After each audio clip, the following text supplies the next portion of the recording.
Prove it. Wait, are you a robot? Man, what an exciting time. What an exciting time to be alive, and what an exciting time to call yourself an uncommon man. What's going on, family, around the world? Welcome to episode 24. It's Uncommon Mondays. My name is Coach Clavon, and it is an honor and a distinction to be back with you guys this evening, this week. Just fresh and excited, man. Remember, always extend your hand and make an impact on another person's life. We are uncommon for a reason. And we're going to get right into it tonight, man. We got a really great guest tonight, guys. It's so exciting.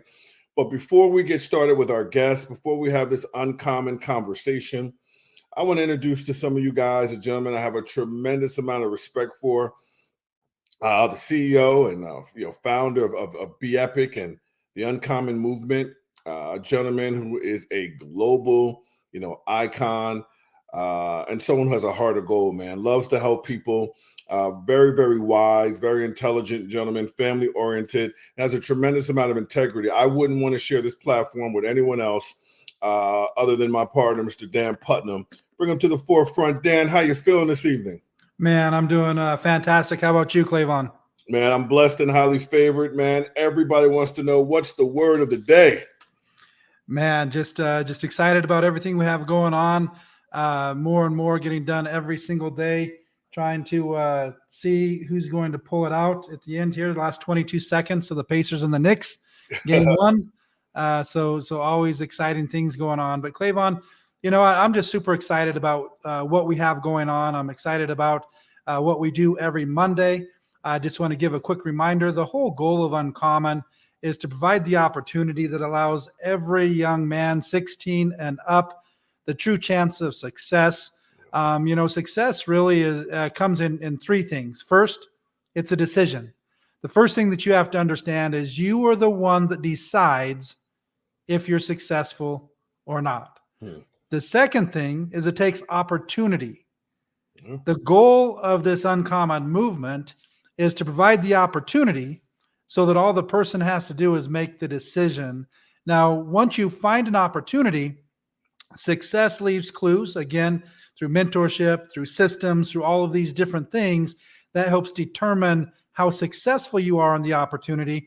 So in addition to providing the opportunity in several different segments, in addition to that, we provide the mentorship, the system, and things like this podcast where every single Monday we bring other successful men on, interview them on the same topic every single time, and hear these little nuggets of what they've done in order to become successful in their life. And like you said, this is episode 24.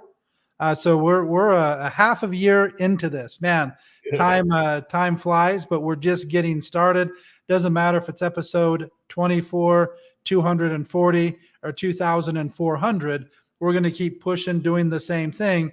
And we've already seen basically a lot of commonalities between every single one of these uncommon men. And the reason we do that is just so that you can see for yourself, no matter how many interviews we do, 24 or 2004, you're going to see that they made the decision. They found an opportunity. They found the mentors. They went through the perseverance, through the consistency, through the trials and errors where most people quit. A lot of people make a decision in their mind that they want to be successful. Some of them even find an opportunity to get started in that opportunity, but most of them quit as soon as things start to not go their way. Right. And so I think some of the things that you're going to see as we continue this is the consistency, the perseverance, the continued belief in themselves, the mentorship, the personal development, the accountability, all the things we talk about. But the big thing, Clavon, I want to point out, the first step of deciding if you're going to be successful, if you're going to be uncommon, jump away from that herd and go to the exact life that you want. It's a decision that you make. Nobody can make it for you. Nobody can take it away from you. It's 100% your choice and your responsibility. And I believe as a man, You owe it to everybody that knows, loves, and cares about you, everybody that depends on you. You owe it to them to make that decision and figure things out. Yeah. We was talking before, it's very unique. The time we live in, 2024. The things that are available right now are unlike anything in the history of the world. You're looking at AI, you look at, travel all over the world. All of these things, if you go back 200 years, Clavon, I mean, you're traveling maybe by horse or walking. Right. Most people never left their country. If they did, it was a very difficult, maybe several month long boat ride that you don't know if you're going to make it or you're not. And then you don't really know exactly, where you're going. You just have to have all this faith. It's a completely different world we live in. Mm-hmm. And so I feel we live in 2024. We're here for a reason. Let's experience it. Let's have the ability to go all over the world, see all the different cultures, stay at the nicest resorts, eat the best food, see the nicest beaches, lakes, rivers, forests, cities, all of these things. And everybody deserves that. And so that's really what this movement's all about. Okay. And we have an incredible gentleman that I am just really getting to know. So I'm super interested to hear the story and everything that makes him tick. And I'm sure we're going to get some amazing nuggets of information. Almost every single week, I find things that I need to incorporate in my life, or things that I start to incorporate in my life. So this is just as much for me as it is for everybody else. But as you always say, make sure and like and subscribe and follow. And we put these out on Facebook. It stays on Facebook, so you can watch the past episodes, the YouTube channel. So it doesn't matter if you're watching this live. It doesn't matter if you catch this 6 months from now or 6 years from now. We're going to have some awesome information for you every single Monday night. So Clavon, let's go ahead and bring on our amazing guest, Taz Smith. Let's get it rocking.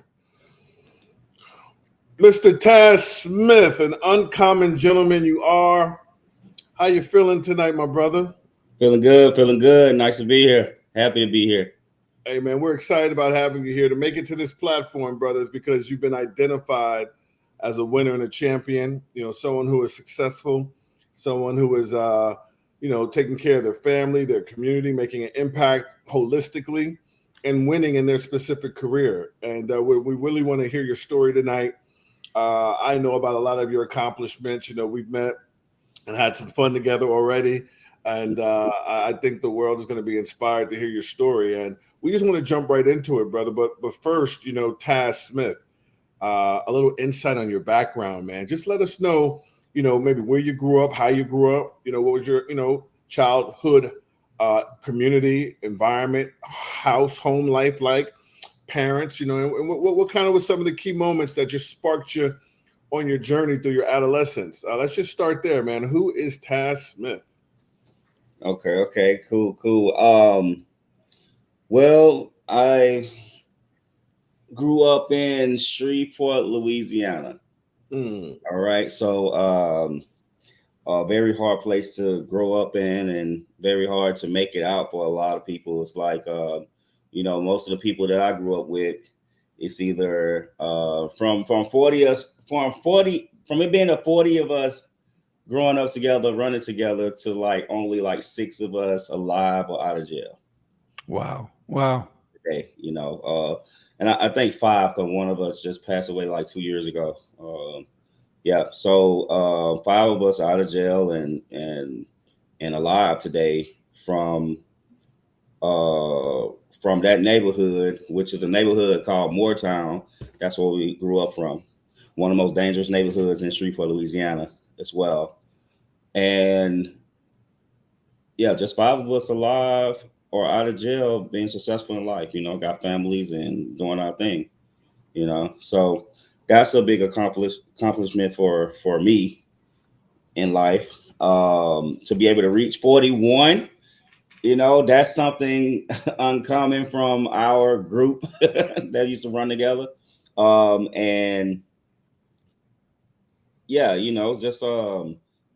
hard. That's a hard one. So I grew up in Shreveport, Louisiana. Um, I used to run in, my environment. My environment was gangs and stuff like that. Was a part of a gang, and just grew up in an environment. You know, um, we started dancing. I was one of the best dancers in Shreveport, Louisiana. Danced in some dance videos like A Baby, 3 6 Mafia videos. Got a chance to open up for Master P, Lil Romeo, Mystical. We traveled a little bit dancing and stuff. I always was a good dancer, but just fell into the community ways.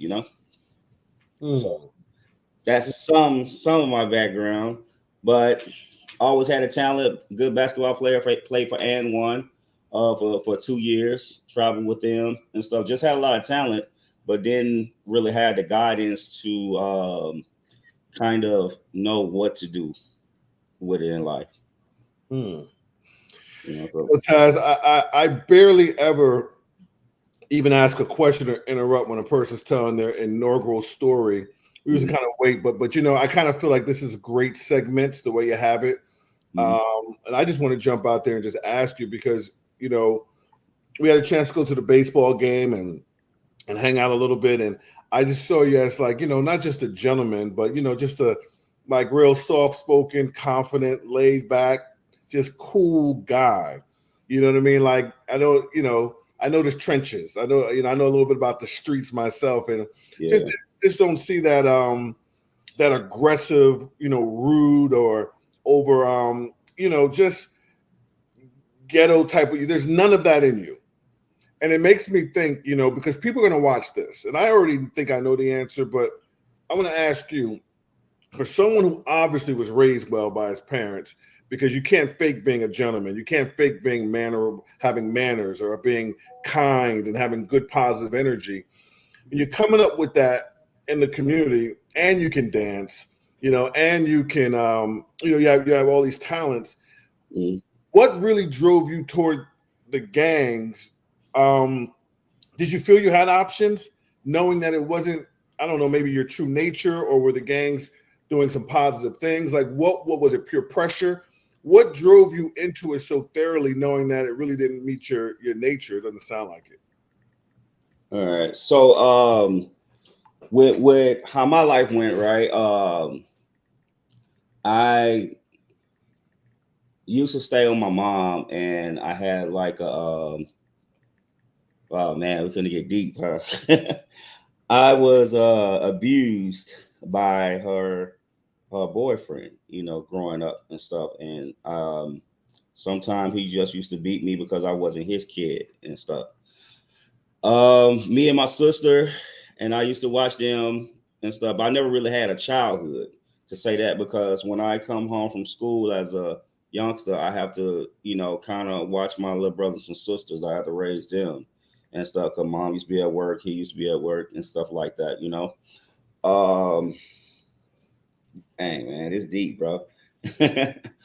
Well, at the age of 10, I ran away. And I ran away to my grandma and my dad. And I stole my mom's bike, and I just took off to Motown.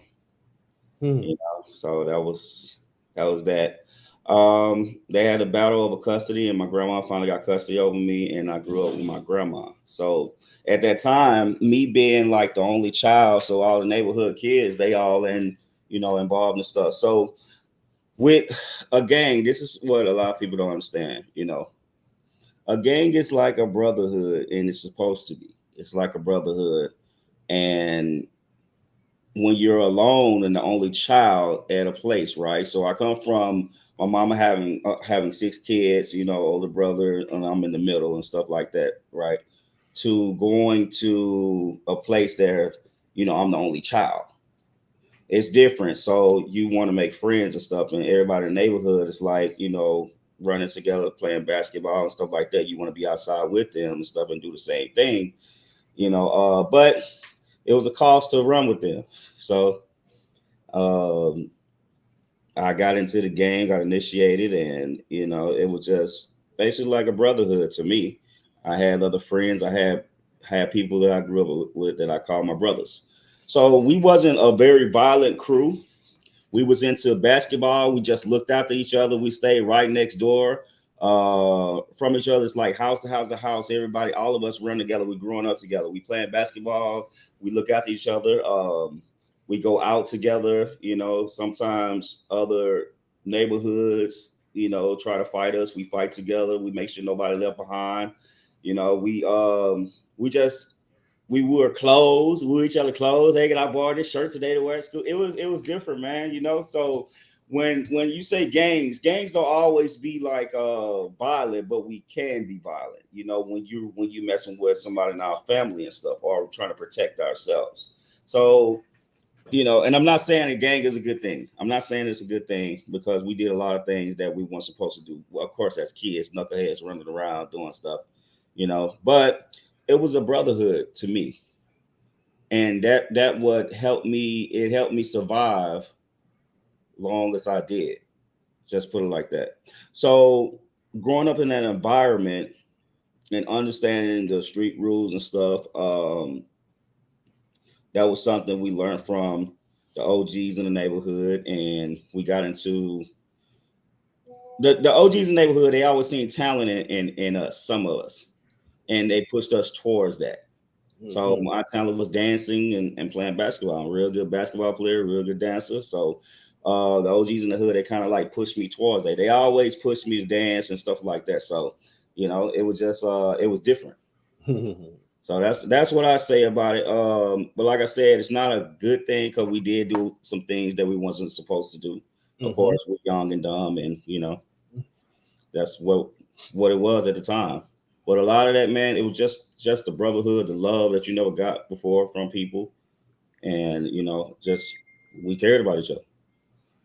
I get it, man. So I guess so. As we begin to kind of just fast forward a little bit, was it college? Was it some things that helped you shift toward entrepreneurship, or even just tapping into your talents? Yeah, it was. I had college. I had a walk-on basketball scholarship at Dallas Christian College. And like I said, I was really good at basketball, but I went there and messed up completely, man. I messed up completely, but what I say what changed me is my grandma, because I grew up as a very angry kid, from my past, from the things I used to go through and stuff. I used to fight a lot. So I was an angry kid, but I always had talent.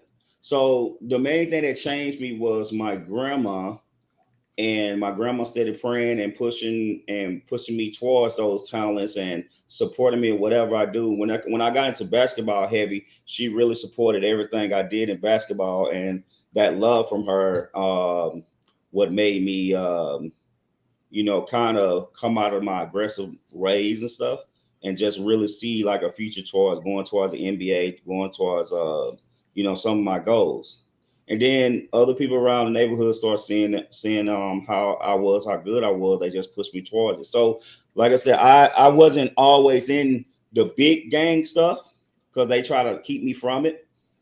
So, like I said, I was covered from a lot of things, man. But like I said, my thing is I was a hothead. I used to fight a lot. You say something to me, it's up, But other than that, yeah, the aggression, I think it came from losing my grandma, what made me want to do right. Because I felt like I lost my guardian angel, period. And I still feel like she's here. Well, some of the reasons why I made it this far in life is, is that. But yeah, college, I didn't do so well in college, because I didn't go to classes a lot and stuff, but I had the talent. I just didn't know what to do with it. So that was that. Okay. Well, then hey, Taz, what I'm thinking is right now, you're married and you have a family, and you have a very, very powerful, influential, career that you got a lot of success in.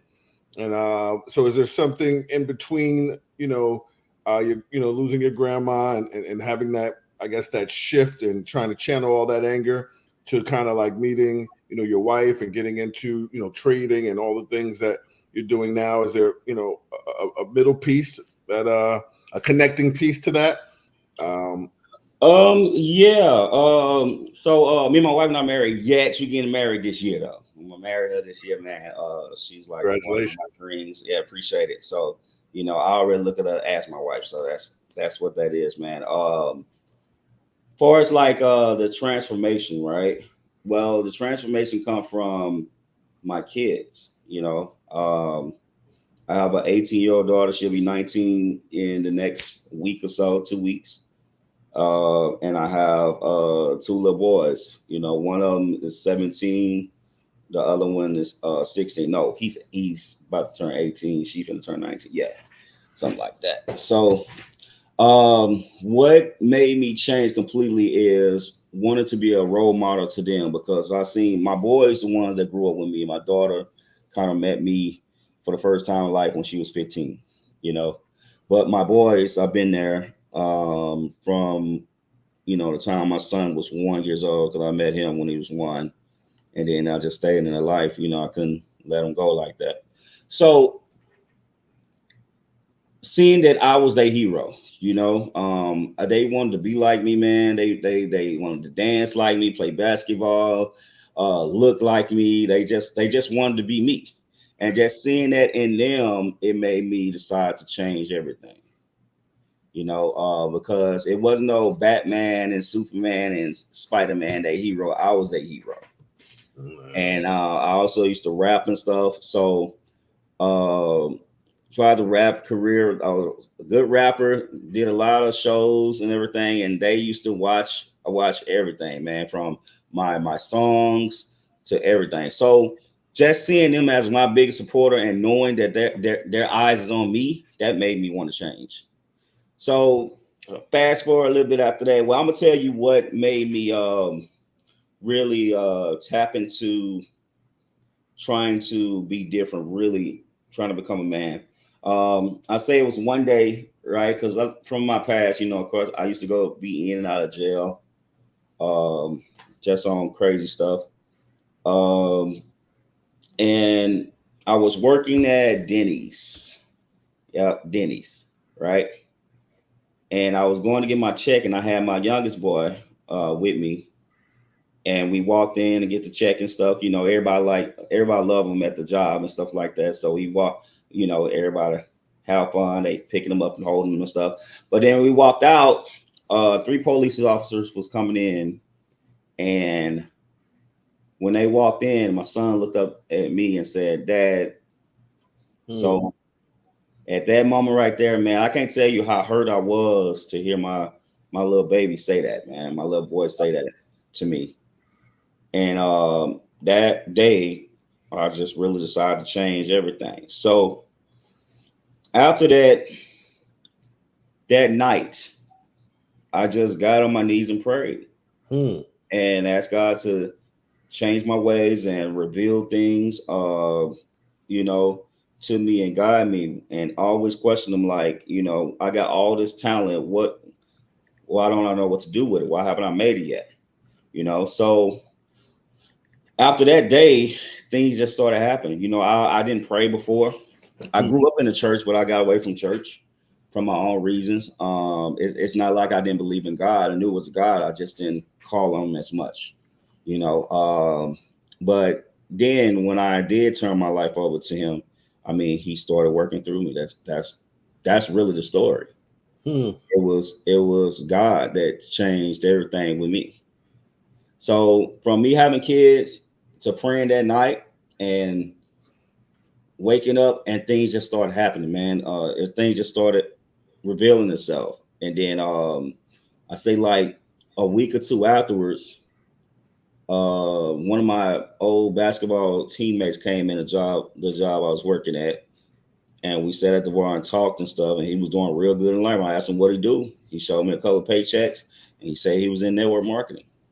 So I was like, man, yeah, let me try this or that. So I started out with program that costs $40, man. $40. You tell somebody about a join for $40, you make $80. All right. I ain't gonna say the name of it. I think a lot of people might know.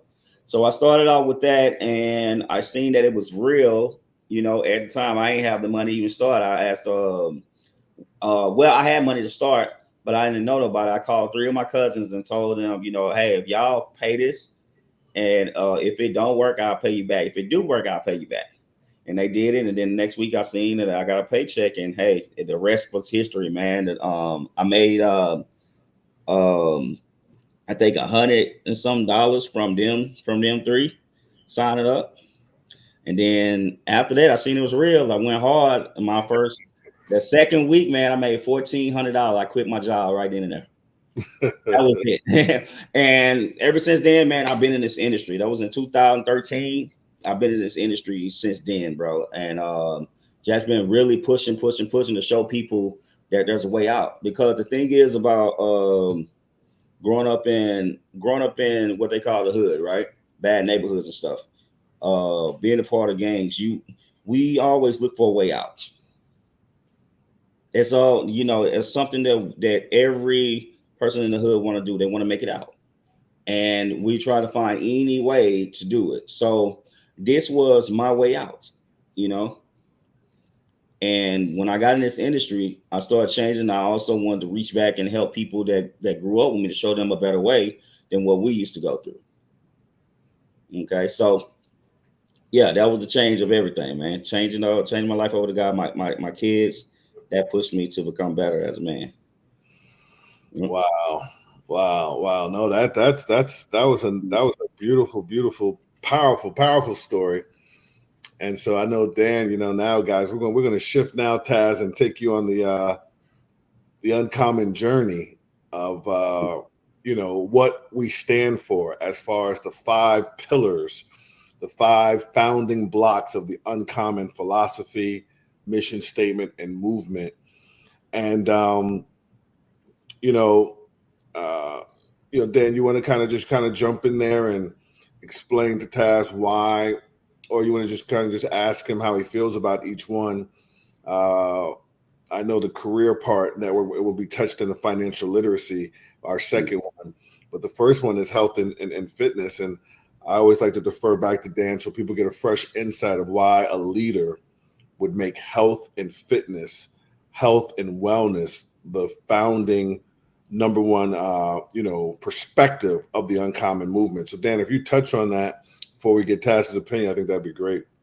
Yeah, you know what? It's pretty simple, Taz and Clavon. I think that the more you think about life, your actual physical health, being able to move, being able to function, is probably our most valuable asset as a human being. A lot of people have seen, you know, extremely successful people like Steve Jobs and stuff like that die in his mid-50s as a billionaire. And I guarantee you, he had to given up all of his riches just to get his health back. You know, it's one of those things that money can't buy. You have to earn it. You know, you can't just go and buy being in shape and being healthy and stuff like that. It's something that you have to earn. And when it's gone, sometimes, unfortunately, you can't get it back. And so we just want to, we're not trying to, you know, make everybody bodybuilders or fitness models or anything like that, but we're just saying, hey, when we're reaching out to 16 and up, let's focus on it. So that it, you know, never gets too far out of line. And at the end of the day, you know, I truly believe that our health is our first wealth. So many times we get so focused on everything else, just surviving. And you get into the fast-paced, fast food world and don't really pay any attention to it. And I found myself getting in that and just, you know, traveling all the time and working and chasing the dollar and then forgetting about some of these important things. So I really want to focus on this as a big part of the uncommon movement. Learn from my own mistakes and mistakes that I've seen other people make by not taking it as serious as you can. And then again, it's one of those things. It's 100% in your control. There's nobody that you can really blame. You decide what you eat, when you eat, how you move, when you move. Obviously, there's some handicaps, there's some bad cards that people are dealt. So we have to work with what we have. But most of the time, we can always do better. So, Taz, one of the questions we ask, and it's not a big deal because, some people, including myself, I went decades not really focused on health or fitness. And now I'm trying to make up for that. And so is it anything that you think about, any type of morning routine, and anything that you do in your life, just to kind of worry about and work on staying as healthy as you can for as long as you can? We really call it, adding more life to your years. A lot of times people try and doctors, MDs do a pretty good job of adding more years to our life. We're more focused on that quality, adding that life to the years, so that you can, walk on your own, eat on your own, dress on your own, use the bathroom by yourself. You don't have to have your kids or grandkids, take care of you. You don't end up being a burden. And so that's why we put this emphasis on health and movement and fitness. And it's one of the first things that we, talk about on this. So what's your feelings on that? Obviously growing up, as a dancer, how old are you, Taz, if you don't mind me asking? I'm 41. 41. So I was just curious because it's just a little bit of insight. I'm almost 10 years older, so 9 years older, so didn't necessarily grow up in the exact time, but I remember still, I got way into breakdancing when I was young, watching break-in and all of those. They may be a little bit, but every single day, we carried the cardboard to school with our little stereo and stuff like that. And my parents worked at a furniture store. So in our basement, we had an unfinished basement, and I had all the cardboard from, the big furniture laid out and all taped together. So we had a whole section. So I actually won talent shows, state, local, state, and even regional. So I didn't go quite as far as you. Didn't keep up with it as much. I still did a little bit up through college, but I haven't done really any breakdancing at all for the last 30 years. But I was just curious if we grew up around the same time. So obviously, when break-in and all those were coming out, you were still pretty young, so you probably didn't. Maybe I was into it. I was in the straight terrible and ozone, man. I learned a lot of stuff from them, and that's how I became so good at dancing too. That's awesome. But yeah, I still remember that every day, literally every single day, we're carrying cardboard to school for before school, recess, after school, dancing and stuff like that. So that's awesome. So obviously you have to stay in decent shape while you're doing that, stay in decent shape while you're, playing basketball and stuff like that. And I did the same thing when I was young. After I graduated college, I just kind of got out of doing all of that and just kind of, started focusing on life and didn't really focus on it. So obviously it's been part of your life, at least at those times, even if you're not focused that much on diet and stuff like that, you're active enough through dancing and playing sports and you're young, metabolism still good. But is it anything that you still work on or think about or focus on right now? Just health and fitness, any type of routines, morning, night? Not right now, but that's one of the biggest reasons why I joined the company as well, to help try to get in shape and stay healthy, to add on some more years as well, because that's something that's needed, so of course, taking the experience, y'all. Hey, listen, this right here works. Do y'all see it? This works. So this is one of the things that I got into that actually works, but because a lot of stuff in this industry, man, it just be a lot of hype around it, and me, I'm a real person, so I will only speak on something that really, really works, and this product is really good. So focusing on staying young, being forever young. Yeah, that's been a focus, right? Of course, my eating habit is pretty bad. My wifey always about the way I eat and stuff. So, I'm really going to dive into that, but add no more years than staying forever young. That's the focus right now. So some of it just mindset, right?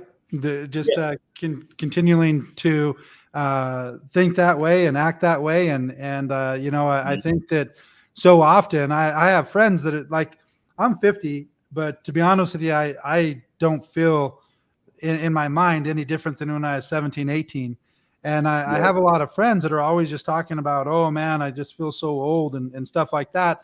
And they're not moving as well. They're not doing as much. And Mhm. I don't really think about it. I think that part of it is just mindset, but it is something that we're focused on and want to keep that word out there. And especially if we're catching some people at 16, 17, 18 and start to get those habits before you get, 30, 40, 50, and stay in as good a shape as long as you can, because once you lose it, sometimes it's too late. You can't necessarily get it back. And a lot of times we don't think about it until it's too late. But the second thing, these first two things are really the entire goal of the Uncommon movement, to help with your health and fitness as much as we can. And then the second thing is financial literacy. And what we really focus on, Taz, is residual income, so that you can control your time. So just for those viewers that don't really understand residual income, there's two basic types of income. One they call linear income. That's kind of trading your time for money. The other is residual income, where you have the ability to create leverage and to earn money week after week, month after month, year after year. These would be things like royalties. He was talking about rapping and singing. So, they can get paid based on downloads. You have now the influencers, social media, they get paid based on views. And so you can have these same videos that are getting thousands, tens of thousands, hundreds of thousands, millions of views every single month, and you get paid every single month. That's why a lot of these social media people are putting out 3, 4, 5 videos a day, because they're staying online for the next unforeseeable future, months, years, decades, and they can get paid on every single view over and over and over. Or services, nutrition. You have a nutritional product somebody purchases. Let's say this is your product. They purchase it. You make 10 sales this month. Next month, 8 of those 10 reorder. So that's residual income. Investing. My freshman year of college, the first course I took, Intro to Investments, put money into things like cryptocurrency, mutual funds, stocks, stock options, futures, all of these different things, and in hopes of your money making money. So these are all the different kinds of concepts or types of residual income. It's what we really focus on. What are your thoughts, Taz, on residual income as opposed to linear income? Obviously, at different times in people's life, that linear income, it is the only option, because sometimes this residual takes a while to build up. But we really want to focus on, as early of an age as possible, that people start to look at the bigger picture, the residual picture, so that you're not always working 40, 50, 60 hours a week for somebody else on somebody else's dream, that you can, over a period of time, whether it's months, years, or even decades, you can create something that pays you day after day, week after week, month after month, year after year, on work that you've done previously, either money that you've earned previously, or whether it's real estate, selling a software, selling a service, selling a product, getting views on social media, creating music. The sky's the limit, but we really do focus on this residual income and educating people on the difference. So the residual part, that's what got me in, man, and had me in all these years and really wanted to change.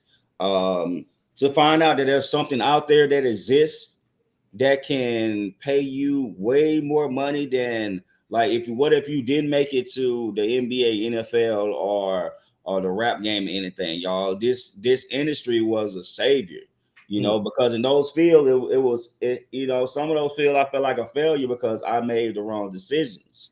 All right. This industry helped me become better. I ended up getting mentors, and then I found out I could make millions in this industry from helping other people. The key thing that got me was I always was people, like a person that like helping people. I'll give you my last. If you know me, you know me. But being able to help other people and myself to put them in a win-win situation, that was it. So the win-win situation was very huge, and also getting paid for helping other people. All right. So when I got in this industry, y'all, I seen that people was willing to listen to me because I'm a person that people can relate to. I come from, somewhat built from the same cloth, and being able to be an influencer in this industry, man, it was huge. So that residual side, that would change my life completely. I'm able to live off straight just off this industry alone. And then I'm also able to meet so many different people from everywhere. These type of people, like meeting y'all, there's no way I could meet y'all where I'm from, if I wasn't in this industry, right? So the big thing is the residual part is very good, but it's the people that you meet and the lives that you can change in this part. So yeah, the residual part is amazing, man. Pushing a product to people that can help them and getting paid from it. You're able to do this time in and time out to make your own paycheck, basically. It's nothing that's better than that. It's powerful, very powerful. Taz, let me ask you a question before Dan rides you into the next third pillar. This is why we're here at Financial Literacy, and we're here talking about residual income and the power of network marketing. Can you give us a little overview on, what company did you have not, you don't have to use the name of the company, but, the industry where you had your breakthrough, where you finally saw, man, I feel like a success, I'm making X amount of income per month or per year, this is really working for me, beyond that $1,400 second check. What company did you have, what moment did you have your breakthrough with the finances? You saw this as a real, you were really grateful. Like, man, I'm really making money now. All right. I can say the name of the company, right? It don't exist anymore, right? Okay. All right. So here we go. Okay. So my first start was MCA. Y'all, MCA, that showed me, okay, I can make my own money, make way more than, at the time I'm growing up, all jobs were $7.25 an hour, right? It's enough to do a little something. You'd be lucky to make $400 to $600 every 2 weeks or so. So when I found out I can make that every single week, that changed everything, right? So MCA was my first, but what completely sold me was the company called Wake Up Now. I got in that company, man. I started bringing people together, and that's when I started understanding residual income. So by me bringing 12 people, I'm able to make $600 a month. Back then, $600 a month was a lot. That still today, $600 a month. But when I got up into 2,000, 5,000, I got high as $14K a month in that company, right? In my first year, I made six figures. And it was all from residual income, building teams and helping other people and leading other people, leading charge for a lot of people, man. And that changed everything. So Wake Up Now was my breakthrough, brother. Okay. 2014, man. It was crazy. So that was it for me. Good. Awesome. Well, Taz, that really brings us to this third pillar. And so the first two are really what the goal is. The next two are what help you achieve those goals and have the most success as you possibly can. And that's personal growth and development. So did you have any mentors in your life as you were growing up, whether it was a cousin, an uncle, a friend, or something like that, books that you've read, podcasts that you listen to, people you follow on social media, just anything in your life that has added value to you, helped you think the way that you think, do the things that you do. And again, whether that was a book, whether it was a mentor, somebody that you follow on social media, podcast, or anything like that, any advice you could give anybody that's just now making that decision in life that they don't want to just be common. They want to be as successful as possible. They want to be as uncommon as they possibly can. Who would you recommend that they follow? What would you recommend that they do as far as that personal growth and development? Well, so growing up in this industry, and I can say grow up in this industry because this is the industry that helped me become a man, right? Get yourself a mentor. Mentors are so important, man, because you know, a lot of us as men, we think we can do it all by ourselves. We think we can take on everything. We do it one time, think we got it. You know, that's not right. That's not the correct way to live a life, you know. But when I got a mentor, it changed everything. Reading the book of Think and Grow Rich, following like Robert Kiyosaki, that helped me a lot, following him to understand the way of life, the way of business, how to build your own thing, right? Eric Thomas, the hip hop preacher, and Les Brown, Bob Proctor, Eric Worre. These are the people that I followed in the industry that helped me understand life, period. You know, even you know, I hate to say this, but hey, even like Donald Trump, I used to follow a lot of Donald Trump growing up, you know, because he was working with Robert Kiyosaki, so that's how I knew him as well. They was real close friends. They used to speak a lot on money, on being entrepreneurs and stuff, and how to start business. So I used to follow a lot of that. But getting the mentor pointed me in a direction, and also mentors help you believe in yourself and push yourself to limits. They give you tasks. They might be hard on you, but you know, they give it to you straight. And having somebody that'll get you straight is always key. So y'all, one thing I say, find you a mentor that's doing great things in life, and learn from them, and also read some of these books and listen to some of these audios to push yourself to the next level. So those were key things for me. Love it. Mm-hmm. Love it. You know, I'll say one thing before we move on. To go from, you know, I was paying very attention to the nature of when you were coming up, and, you know, the way you described the energy of, you know, the gangs and how much of a loaded word that can be.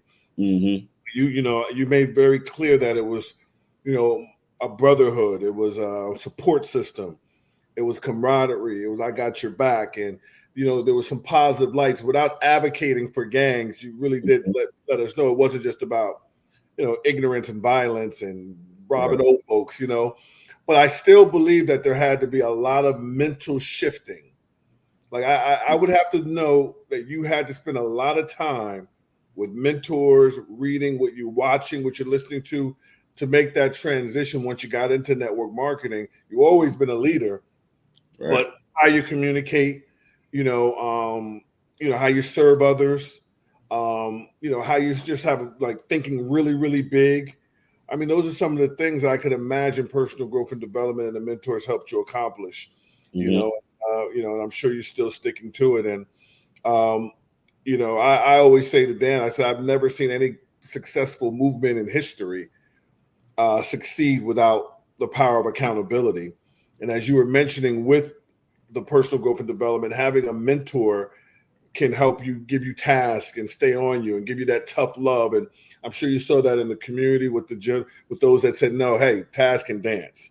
Taz can play basketball. You know, Taz got special gifts and talents. So it's nice to know you had those mentors. And I know the accountability started way back then with your grandma. And how do you find accountability now as a part of, you know, maybe network marketing, the teams that you build, you know, the way you lead, even, you know, being a father? What is accountability, which is our fourth pillar? We think it's so important. Systems and accountability really run the world as it pertains to production.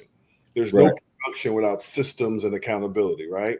Mm-hmm. So how does that impact your life and how you do things? Well, like you said, life is all about systems and accountability for sure. How it impact my life? Ooh, nobody ever asked me that question. Okay. Well, learning the system is the key thing, and understanding that life is a system is very, very key. Because there's no way you can move through life without having a system way. The way we was raised was a whole system. You know, you grow up, the first thing you go to is preschool, then you go to kindergarten, you graduate, go to middle school. Like that whole process is a system. We've been trained as systems. You know, we've been trained a system our whole lives. how we plan our day as a system, so having this, like I say, I ain't nobody ever asked me that question, so I wasn't prepared for this one. So touching on having a mentor, going through personal development to change into something more is key to that too, because you got to be willing to push yourself, elevate yourself to a whole different person.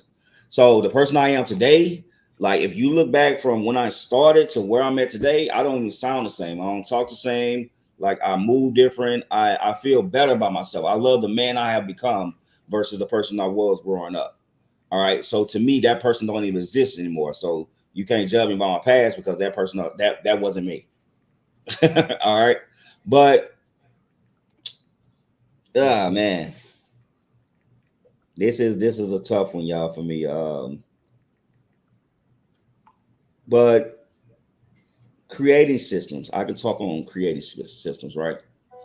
Once you learn a system that works for you, I learned how to create a system for others to follow and hold them accountable for their success and push them to the next level as well. By me pushing them, it helped me learn more about myself as well. So as I continue teaching people, I was actually teaching myself also how to communicate with people, reach out to people, to touch people, to show people like the best in them, to how to bring the best out of them. Mm-hmm. So having that, I say that's one of the biggest things to say about building systems and being in the system and holding accountability. That's what I can say. I had to come up there right now because I didn't know I would be asked that, man. So I've never been asked that before in life. So I'm like, oh, that was a good one. All right. Good insight. Good insight. Good insight.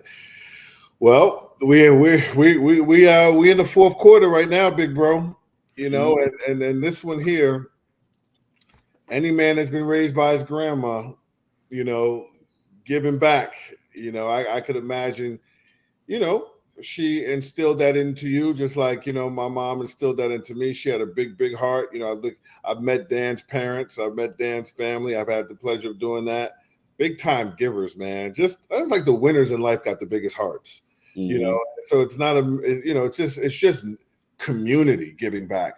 But when you add it to a movement, when you add it to a business principle, when you add it to being the fabric of our uniform, it just illuminates a little bit more, giving back, something blatant, something that we don't just do by accident, something that we just don't do when it feels right, but it's a part of the system, giving back. And, I always say that, one of the first times I got to be close to the Be Epic culture, I had the pleasure of being in Mexico with some of the top leaders from all over the world, Taz.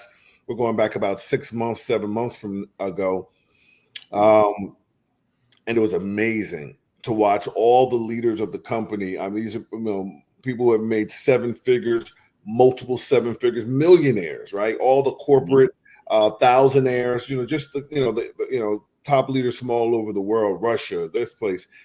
And they spent one whole day, one entire day packing book bags for all the children, throughout that region of Mexico, putting in the pens and the pencils and the rulers and the tape measures and the tape and the notebooks and everything. And then to watch them package them up in T-shirts and just take them all over the community. I said, wow. I mean, they're not just talking about it. And just to know that, the Putnams do that all over the world, and just even be able to, go out to dinner with Dan, and we try to do things as uncommon men to match the waitress's tip sometimes with, the bill, and just see that look on her face or his face, and just doing certain things, giving back. And before I even just kind of ask you, I'd always like, Dan, to kind of elaborate on why giving back, had to be a big part of the Uncommon movement. Dan, could you touch on that a little bit? Yeah, you know what? The thing that I think about giving back is it's just one of the more fulfilling things in life, and I've completely changed my definition of success over the last several years. When I first got started, Taz, my success was, I just thought it was making money. The more money you make, the more successful you are. And then I started to notice that, you know what?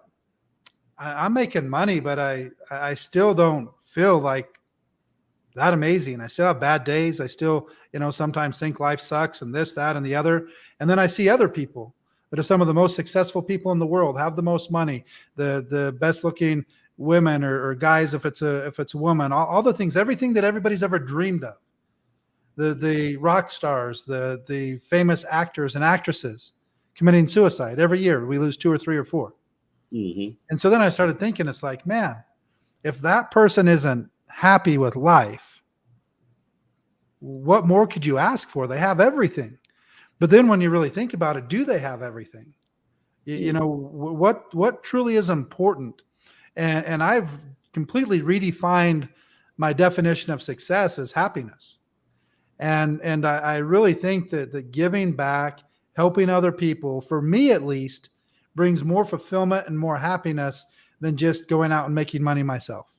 When I see other people that have a dream to go on a trip, to fly first class, to get a certain car, to get a certain house, to get whatever, and they achieve that, it actually brings probably more happiness to me, more fulfillment than if I did it myself. And maybe a lot of people say, oh yeah, that's easy to say because you've had the cars and all of this stuff. Yeah, but sometimes it takes that realization to get that dream car, to get that dream house, to take all the vacations everywhere in the world, to realize that, man, life is still tough. I still have bad days. I still have a lot of stress. I still have all these things. Mm-hmm. And so giving back is something that I've become really passionate about. And it just brings a lot of fulfillment to my life, a lot of excitement to my life, providing opportunity. And just what you're doing right now is giving back. I mean, we've been going for almost an hour. We're not paying anybody to do this. You're doing this just as your way of giving back.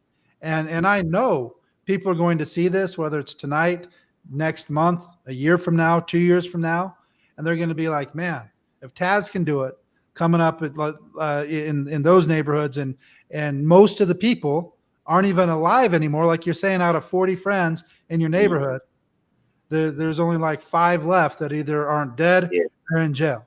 That's not very good statistics. Right. Because we're not talking about people that are millionaires or people that are being successful and stuff like that. We're talking about people that are still even waking up in the morning. And so I know it's going to touch some people, but giving back is just something that is really what my goal in life is. Provide opportunity for all of those that are looking, provide hope for all of those that are losing hope, to let them know that, hey, we got your back. And like what you said, we're doing this movement to where it's almost like one big gang of every single person just wanting the others to succeed. Yeah.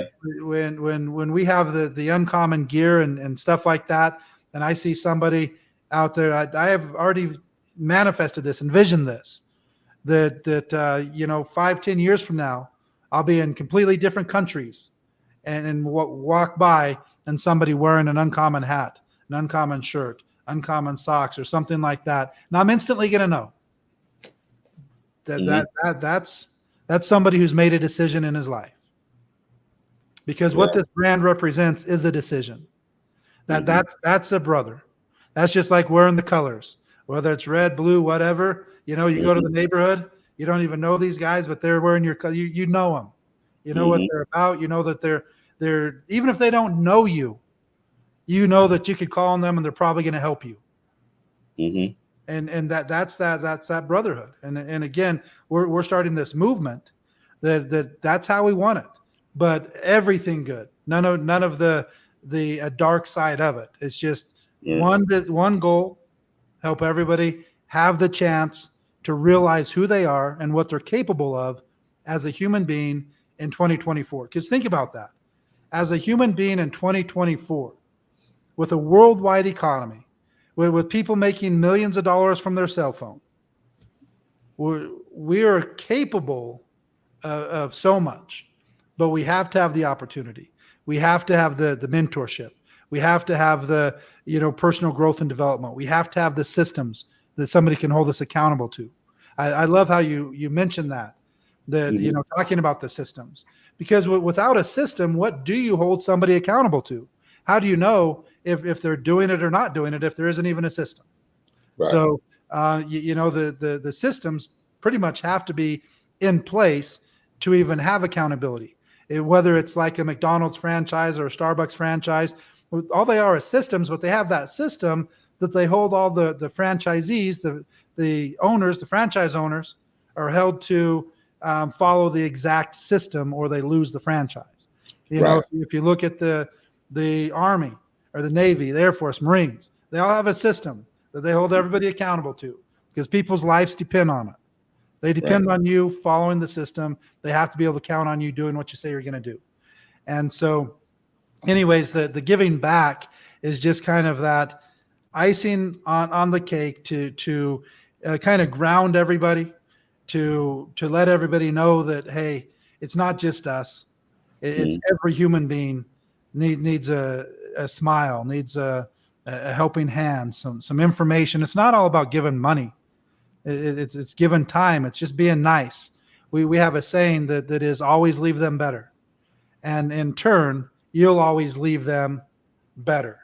So in every situation, when I'm talking to somebody, when I'm dealing with them, if I have a goal in my mind that I want to leave them better, make them smile, make them laugh, make them whatever, just realize that it's a good day, then I'm going to become a better person doing that. And so those are just the types of things that we're all about with this Uncommon movement and this podcast, Uncommon Men. So what are your thoughts on giving back? Is it something that you think about, something that you obviously you participate in? You're on this call, you're giving back information and stuff like that. I know you do trainings all the time, and you're not paid to do those trainings. You're doing them for people all over the world. And so I know you give back, Taz. Is it something that you've always done? Is it something that you think about? Is it stuff that you have, more plans on, or what's your feelings on giving back? That was some talk from my grandma, giving back. So, being raised by her. So that was installed in me for a very long time, but giving back now in this industry is to give people hope that went through the struggle in life like I did, had it hard in life like I did, and came out of. I want to show people that no matter where you at, what color you is, what size you is, who you are, or what position you might be in, there is a way out and a way to go to the next level and push yourself to become as big as anything else. So the number one thing I say about giving back is you have to find yourself first. You have to learn yourself, understand yourself, and know what you really want. So just letting y'all know, I am going to definitely be a part of this movement as well. That's something I stand for anyway. So I'm definitely going to be a part of the Uncommon movement, and y'all going to see more of this as well with me in my for my audience as well. So with this, giving back is, it means a lot, because for me, and I can speak on myself, the reason why I'm the person I am today and how successful I've been in this industry is because I helped a lot of people.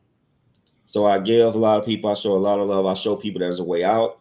And I'm always giving back, creating systems. Like I learned how to code my own trading software. I started learning how to trade for the last 7 years, right? And with this, I've been able to help so many people.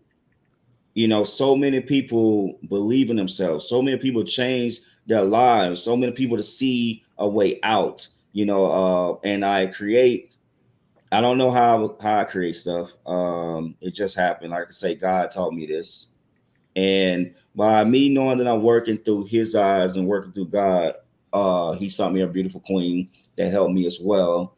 And through teaming up with her, becoming a power couple with her, it helps me on that softer side, So she is like really the element that I needed to continue going. Because I wasn't, I can't say I was a selfish person, But you know, with her ways, it helped me out a lot to give and see the joy that people have when you do give.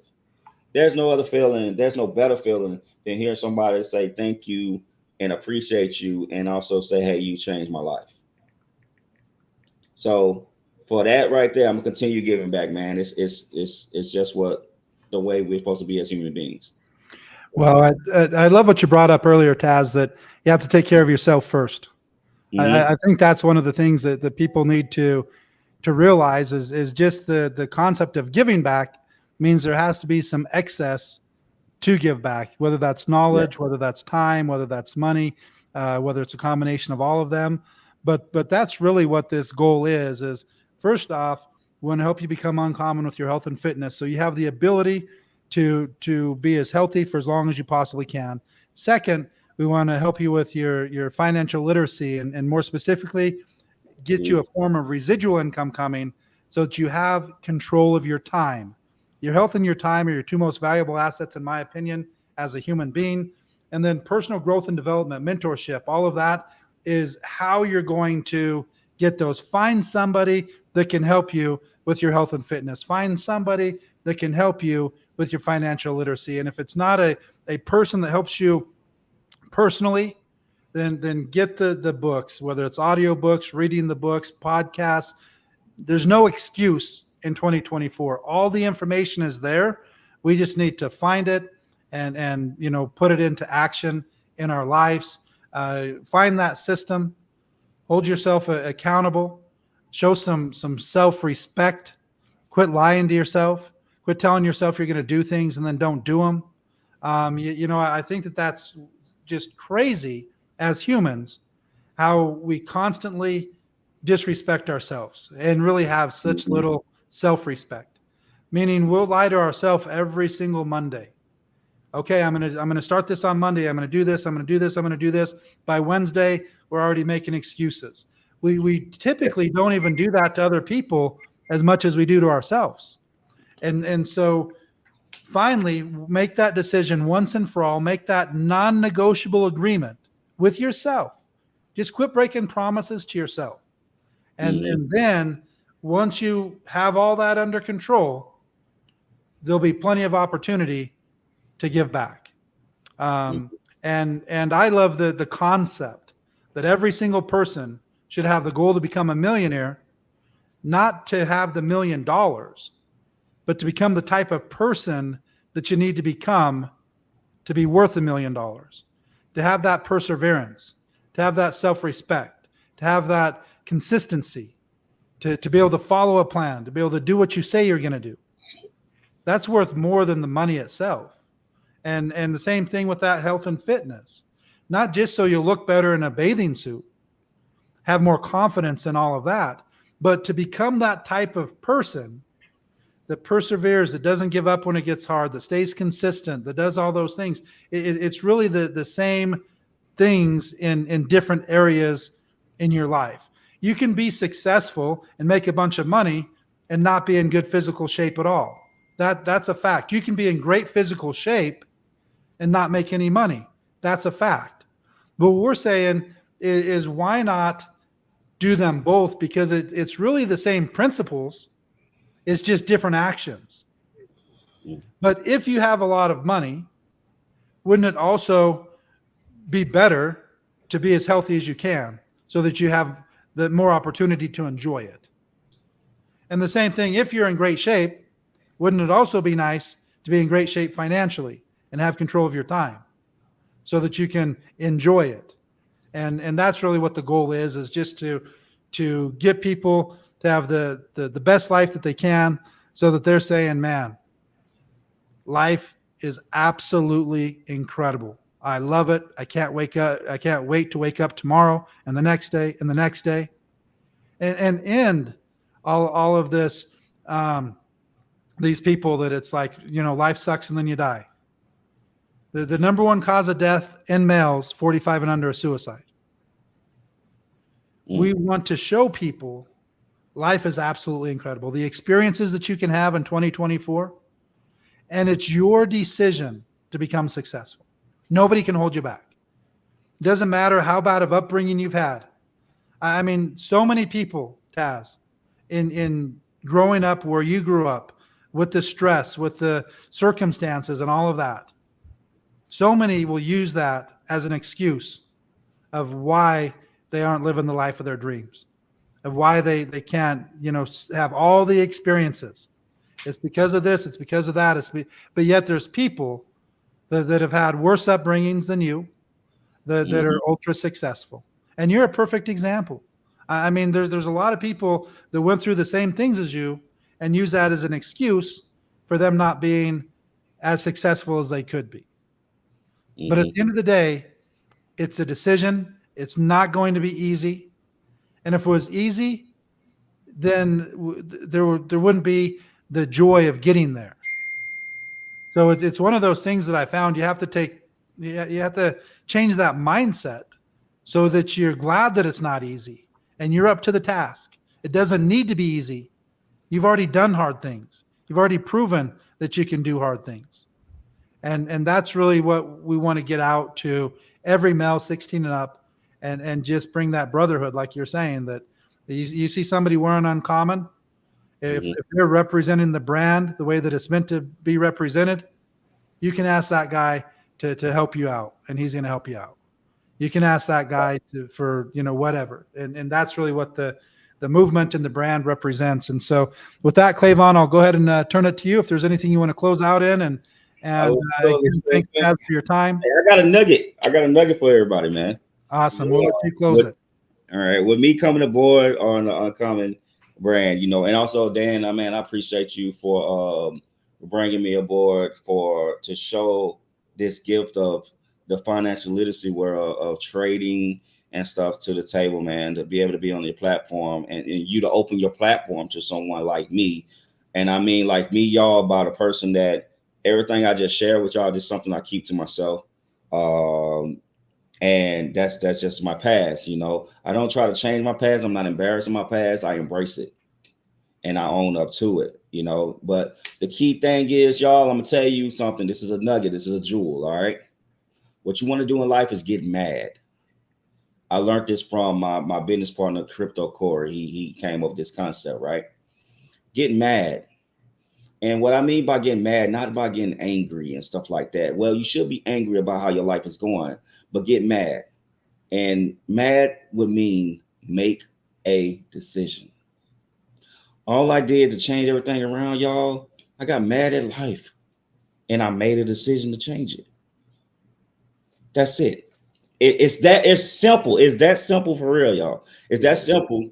Find the right vehicle and just get mad. Make a decision. Make a decision that you want to change. You want to be someone better. You want to find yourself. You want to find your niche. You want to do something about your life and where you're at today. It's a decision now. We have too much power over our lives right now to continue to go through things we go through. So for me to be bringing my talents over here to be epic, I got a question for you too, Dan, before we leave, man. Hey, it's a takeover, baby. We'll take over the podcast, all right? But for me to bring my talent over here, y'all, and be able to have the opportunity to share this gift that I have with the world, that means so much to me, and that gives me the question to ask you, Dan, if you don't mind. The name Be Epic, right? What made you come up with that name, and what do that really mean to someone? Because it means something personal to me. Yeah. Be epic means just be all I can be. It's like an army to me, right? Yeah. It just means it's empowerment to me. It's like, oh man, I could just be incredible every single day. I can do something epic. Like one of my biggest goals in the industry, and I'm going to do it right here in Be Epic, is to help create 1,000 millionaires. Wow. I never heard nobody done that in the industry, but I want to push for that. And I feel like it's the right platform for me to do that on. And that is a goal that I have in life, and I'm going to achieve it. All right. So what do Be Epic really mean, and what made you come up with that name? You know what? It's exactly what you said. And it's the same thing why I came up with Uncommon. I'd say Uncommon and Be Epic are the same thing. Right. And it's really what I think the whole goal is in life. I think every single person, this is not getting into religion or anything like that. I'm just saying my own personal opinion, what I choose to believe is that we all made the decision. This life isn't by accident. We made the decision to come down here and show the type of person that we are. And I think many of us said, hey, put me in the worst neighborhood in Louisiana. Put me in the worst situation you possibly can. And I'll show you who I really am. And this is our chance. This is our shot to show.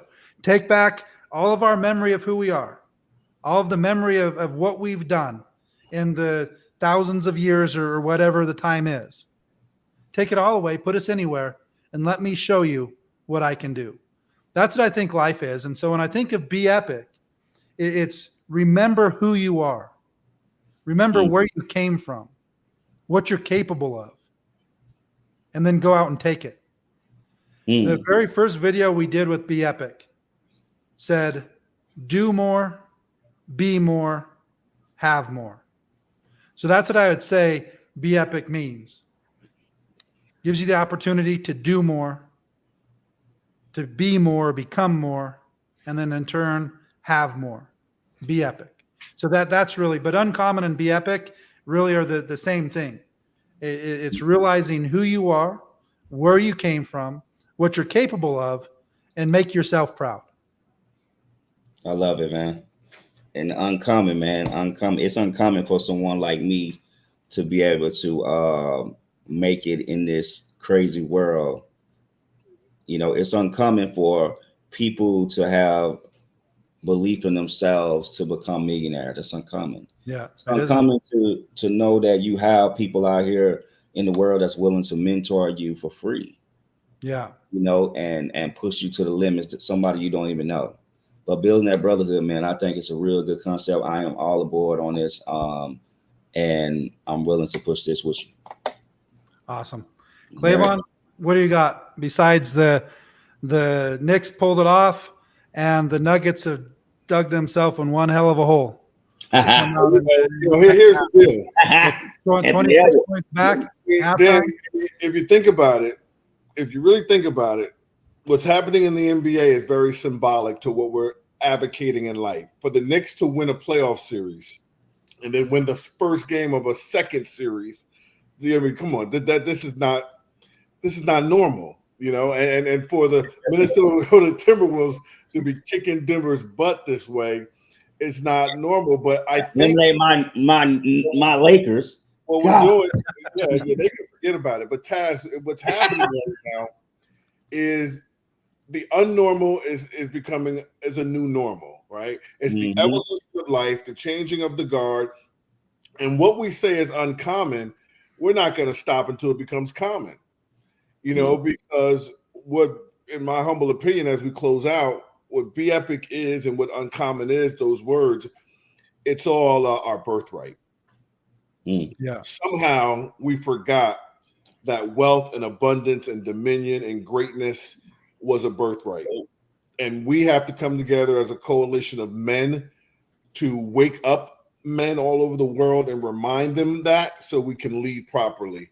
And that's what we're doing. And so this is the Uncommon Gang, you know, and this is a gang that I'm proud to be a part of, because we're going to bring out the best of each other and just keep extending our hands, man, and making an impact on people's lives. So that's really where we are right now. So guys, if you enjoyed this podcast, you know, Taz, thank you for being transparent. You know, thank you for being vulnerable. You know, there's a couple of moments where I just kind of saw, you know, you just, you know, maybe first time expressing certain things publicly, but you know, your glory is in your story and you got to keep telling it, because there's always going to be somebody listening saying, if he did it, I could do it. And guys, you know what I mean? Each one teach one. Share this podcast. If you watch this on social media, share it. If you watch it on YouTube, subscribe to the channel, continue to leave comments, man. And we're not going to stop. Next Monday, we'll be back with another uncommon gentleman to plant more seeds of success and to be more of an inspiration. So this has just been awesome, brother. So thank you, Taz, for joining us. Dan, as always, man, it was awesome. You know, Just it was a pleasure, brother. And we came, we saw, we conquered. Awesome. Thanks, guys. World, everybody, Thanks, be blessed, and we will see you next week with another Uncommon episode. Thank you, Taz. Thank you.